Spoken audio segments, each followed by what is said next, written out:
In the season of Witchcraft, the tree is missing some of its heads, which, spoilers, is actually a big deal.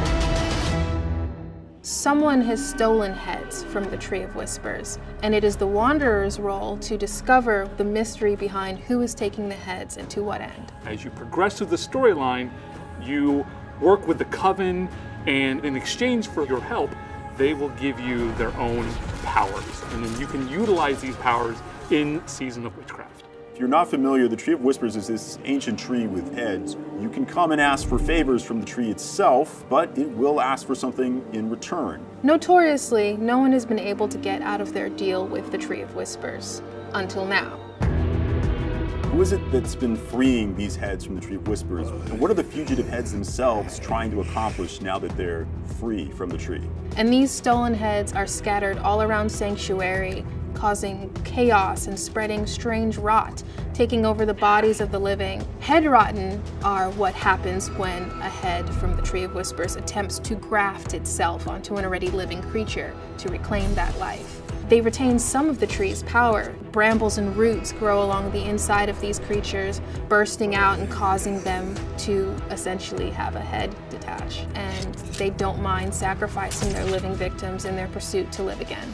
During the course of the season of Witchcraft, you're going to work with different witches to help solve the mystery of the missing heads. The witches of Hawazar are a coven of witches and chose to serve the Tree of Whispers in exchange for its power. At this point, hatred is spreading all throughout Sanctuary, and for the first time, it's managed to launch an attack at the Tree of Whispers, and though the tree is still standing, it's definitely worse for wear. And the witches that are bound to the tree have to set things right. Investigate, hunt down these heads, and through gathering strength in their witch powers to deal with the encroaching threat, they will be able to uncover what the mystery is.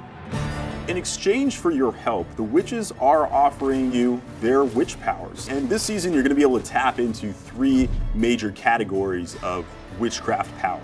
Una has eldritch powers, which are tied to the cycle of life and death. Eldritch powers are the witch's form of dealing damage directly to enemies in the form of fire damage, burning damage, shadow damage. Galena has power over psyche, which is illusion and seeing the unseen. Powers of the mind, will, and soul, and they're the ones that protect you in battle.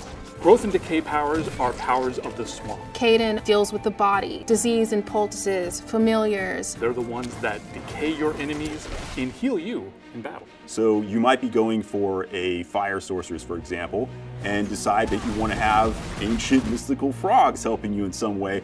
These are going to be things that you're going to play with to get new levels of power and unique builds that really are special to just this season. Every class can use every power for every build. There is also lost witchcraft power that can be found while you're adventuring.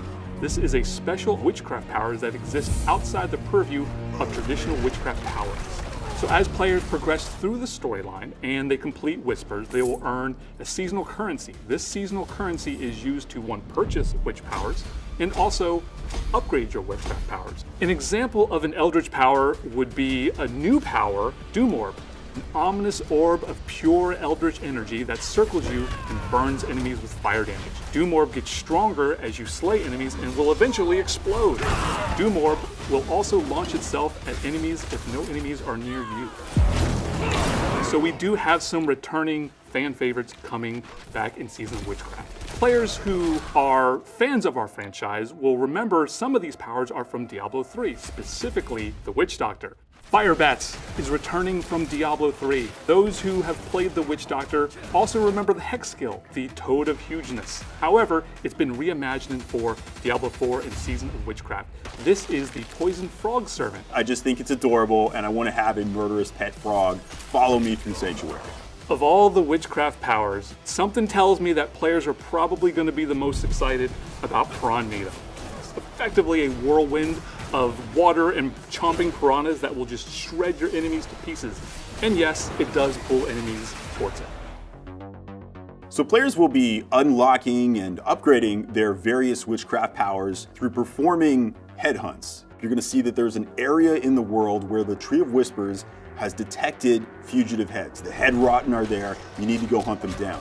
When they interact with other monsters in the world of Best case scenario, they horrifically corrupt that monster to become a new headless form of itself.